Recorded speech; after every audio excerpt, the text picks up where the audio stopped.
ಕಾರ್ಯಕ್ರಮದಲ್ಲಿ ಆಸೀನರಾಗಿರ್ತಕ್ಕಂಥ ವಿಭಾಗೀಯ ಅಧಿಕಾರಿಗಳೇ ಹಾಗೂ ಎಲ್ಲ ಆತ್ಮೀಯ ಅಧಿಕಾರಿ ಮಿತ್ರರೇ, ಆತ್ಮೀಯ ನೌಕರ ಬಂಧುಗಳೇ, ವಿಶೇಷವಾಗಿ ತಮ್ಮೆಲ್ಲರಿಗೂ ಕೂಡ ಕೆಂಪೇಗೌಡ ಜಯಂತಿಯ ಶುಭಾಶಯಗಳನ್ನು ಈ ಸಂದರ್ಭದಲ್ಲಿ ಹೇಳಲಿಕ್ಕೆ ಬಯಸ್ತೀನಿ.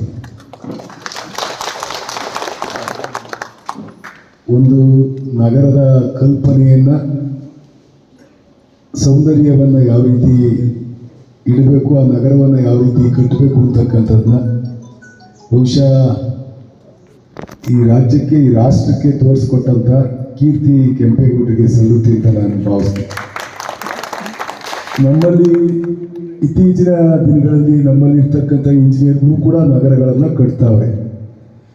ನೀವೆಲ್ಲ ಇದ್ದೀರ, ಎಲ್ಲರೂ ವಾಸ ಮಾಡ್ತಾ ಇದ್ದೀವಿ. ಅದಕ್ಕೆ ಯಾವ ರೀತಿ ಆ ನಗರದ ಸೌಂದರ್ಯವನ್ನು ಕಾಪಾಡಬೇಕು, ಆ ನಗರ ಯಾವ ರೀತಿ ಇರಬೇಕು ಅಂತಕ್ಕಂಥ ಕಿಂಚಿತ್ತು ಕಲ್ಪನೆ ಇಲ್ಲದಂಥ ಇಂಜಿನಿಯರ್ಗಳನ್ನ ನಾವು ಕಾಣ್ತಾ ಇದ್ದೀವಿ. ನಾನು ಯಾಕೆ ಹೇಳ್ತೀನಿ ಅಂದರೆ, ನಾನು ಕಳೆದ ಬಾರಿ ಸುಮಾರು 200 ಕೋಟಿ ರೂಪಾಯಿ ವರ್ಕನ್ನು ನಮ್ಮ ತಾಲೂಕಿನಲ್ಲಿ ಹಾಕ್ತೀನಿ. ನಾನು ಪ್ರತಿಯೊಬ್ಬರಿಗೂ ಇಂಜಿನಿಯರ್ಗೆ ಈ ರೋಡ್ ನೋಡ್ಕೊಂಬಂದು ಅದು ಎಷ್ಟಾಗುತ್ತೆ ನನಗೆ ಹೇಳಪ್ಪ, ನಾನು ಅಮೌಂಟ್ ಹಾಕ್ತೀನಿ ಅಂತ ಪ್ರತಿಯೊಂದು ರೋಡ್ನೂ ಕೂಡ ಸುಮಾರು 30 40 ರೋಡ್ ಹಾಕಿದ್ದೀನಿ. 40 ರೋಡ್ನು ಇಂಜಿನಿಯರ್ಗೆ ಕೇಳ್ಕೊಂಬಂದು ಅವ್ರು ಎಷ್ಟು ಹೇಳ್ತಾನೋ ಅಷ್ಟೇ ಅಮೌಂಟನ್ನು ನಾನು ಹಾಕಿರ್ತಕ್ಕಂಥದ್ದು. ಅಷ್ಟು 40 ರೋಡು, ಒಂದು ರೋಡ್ 100 ಮೀಟರ್ ಉಳ್ಕಡೆ ಇದೆ, ಒಂದು ರೋಡ್ 200 ಮೀಟರ್ ಉಳ್ಕಡೆ ಇದೆ, ಒಂದು ರೋಡ್ 800 ಮೀಟರ್ ಉಳ್ಕಡೆ ಇದೆ, ಒಂದು 500 ಮೀಟರ್ ಉಳ್ಕಡೆ ಇದೆ.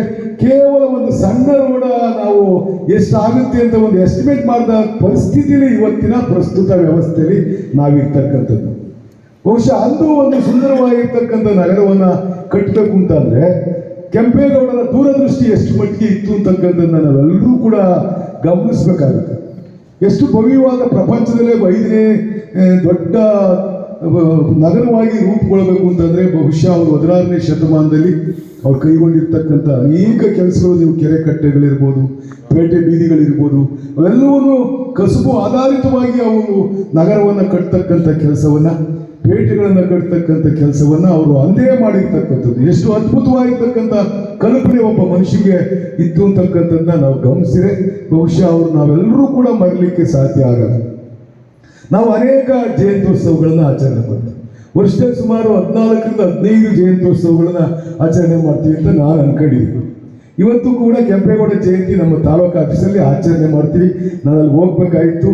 ಇವ್ರು ಬಂದು ದ್ವಾರ ಬಾಗಿಲು ಬಂದು ನಿಂತ್ಕೊಂಡೆ ನನ್ನ ಮನೆ ಬಾಗಿಲಿಗೆ ನಿಂತ್ಕೊಂಡ್ಬಿಟ್ರು. ಇಲ್ಲಿ ನಾನು ಸೀದಾ ಅಲ್ಲೇ ಹೋಗ್ಬಿಡ್ತಿದ್ದೆ. ತಾಲೂಕಿನಲ್ಲಿ ಕಾಯ್ತಾವ್ರು, ಪಾಪ ಅಲ್ಲೂ ಅಧಿಕಾರಿಗಳೆಲ್ಲ ಕಾಯ್ತಾವ್ರು. ನಾನು ಇವ್ರು ನಿಂತ್ಕೊಂಡ್ರಲ್ಲ, ಪಾಪ ಇವರ ಪ್ರೀತಿಯಿಂದ ಬಂದು ನಿಂತವ್ರೆ, ಅವ್ರ ಪ್ರೀತಿಗೆ ಮನಸ್ಸಿಗೆ ಬೇಜಾರಾಗಬಾರ್ದು ಅನ್ನೋ ಉದ್ದೇಶದಿಂದ ನಾನು ಇಲ್ಲಿಗೆ ಬಂದಿದ್ದು ಮುಗಿಸ್ಕೊಂಡು ಹೋಗೋಣ ಅಂತ ಹೇಳ್ಬಿಟ್ಟು ಬಂದಿದ್ದಂತೆ. ನಾವು 14-15 ಜಯಂತ್ಯೋತ್ಸವಗಳನ್ನು ಆಚರಣೆ ಮಾಡ್ತೀವಿ. ಅವರೆಲ್ಲರೂ ಕೂಡ ಅನೇಕ ಕೊಡುಗೆಗಳ ಮುಖೇನ ಈ ಸಮಾಜವನ್ನು ತಿರ್ತಕ್ಕಂಥ, ಈ ಸಮಾಜವನ್ನು ಪರಿವರ್ತನೆ ಮಾಡ್ತಕ್ಕಂಥ ಅನೇಕ ಕೀರ್ತನೆಗಳ ಮುಖೇನ, ಕನಕದಾಸರ ಕೀರ್ತನೆ ಮುಖೇನ ಮಾಡಿದ್ರು. ಬಸವಣ್ಣನವರು 12ನೇ ಶತಮಾನದಲ್ಲಿ ಜಾತಿಯನ್ನು ತೊಲಗಿಸ್ತಕ್ಕಂಥ ಕೆಲಸ ಮಾಡಿದ್ರು. ಎಲ್ಲರೂ ಕೂಡ ಬುದ್ಧ ಬಸವ ಶರಣಾದಿಯಾಗಿ, ಅಂಬೇಡ್ಕರ್ ಆದಿಯಾಗಿ ಎಲ್ಲರೂ ಕೂಡ ಈ ಸಮಾಜವನ್ನು ಪರಿವರ್ತನೆ ಮಾಡ್ತಕ್ಕಂಥ ಕೆಲಸಗಳನ್ನ ಮಾಡ್ತಾ ಬಂದರು. ಬಹುಶಃ ಅಂಬೇಡ್ಕರ್ ಅವರು ಸಂವಿಧಾನ ರಚನೆ ಮಾಡ್ತಾ ಇದ್ದರೆ ಬಹುಶಃ ಇವತ್ತು ಮೇಲು ಕೀಳು ಇರ್ತಕ್ಕಂಥದ್ದು ಈ ಸಮಾಜದಲ್ಲಿ ಇನ್ನೂ ನಾವು ಇವತ್ತು ಸುಧಾರಣೆ ಆಗಿಲ್ಲ, ಆದರೆ ಸ್ವಲ್ಪ ಆಗಿದೆ, ಪೂರ್ಣ ಪ್ರಮಾಣದಲ್ಲಿ ಆಗಿಲ್ಲ ಅಂತ ಇವತ್ತು ಕೂಡ ಹೋರಾಟಗಳನ್ನ ಮಾಡ್ತಾ ಇದ್ದಾರೆ. ಬಹುಶಃ ಅಂಬೇಡ್ಕರ್ ಅವರು ಕೊಟ್ಟಿರ್ತಕ್ಕಂಥ ಸಂವಿಧಾನ ಮುಖೇನ ಇವತ್ತು ನಾವೆಲ್ಲರೂ ಕೂಡ ಹಕ್ಕನ್ನು ಗಳಿಸ್ಕೊಳ್ಳಿಕ್ಕೆ ಅವಕಾಶ ಆಗಿದೆ. ಎಲ್ಲರೂ ಕೂಡ ಸಮಾನ ಜೀವನವನ್ನು ನಡೆಸಲಿಕ್ಕೆ, ಸಮಾನತೆಯಿಂದ ಬದುಕನ್ನು ಕಟ್ಟಿಕೊಳ್ಳಿಕ್ಕೆ ಅವಕಾಶ ಆಗಿದೆ. ಇಂಥ ಮಹಾನ್ ನಾಯಕರುಗಳ ಆಚರಣೆಗಳನ್ನು ನಾವು ನಿತ್ಯ ಸುಮಾರು 14 ಆಚರಣೆಗಳನ್ನು ನಾವು ವರ್ಷದಲ್ಲಿ ಮಾಡ್ತೀವಿ. ಬಹುಶಃ ಅವರೆಲ್ಲ ಮಾಡ್ತಕ್ಕಂಥ ಉದ್ದೇಶ ಅಂದರೆ ಅವ್ರ ಸಮಾಜದಲ್ಲಿ ಅವ್ರು ಕೊಟ್ಟಿರ್ತಕ್ಕಂಥ ಕೊಡುಗೆಗಳನ್ನು ನಾವು ಶ್ಲಾಘಿಸ್ತಕ್ಕಂಥದ್ದು, ಮತ್ತು ಅವ್ರ ದಾರಿಯಲ್ಲಿ ನಾವು ಹೋಗ್ಲಿಕ್ಕೆ ಸಾಧ್ಯ ಆಗ್ತಿದ್ರು ಕೂಡ ಅವರ ಮಾರ್ಗದರ್ಶನದಲ್ಲಿ ನಾವು ಹೋಗ್ಬೇಕು ಅಂತಕ್ಕಂಥ ಪರಿಕಲ್ಪನೆಯನ್ನು ಎಲ್ಲರಲ್ಲಿ ಮೂಡಲಿರ್ತಕ್ಕಂಥ ಉದ್ದೇಶದಿಂದ ನಾವು ಈ ಆಚರಣೆಗಳನ್ನು ಮಾಡ್ತಾ ಇದ್ದೀವಿ.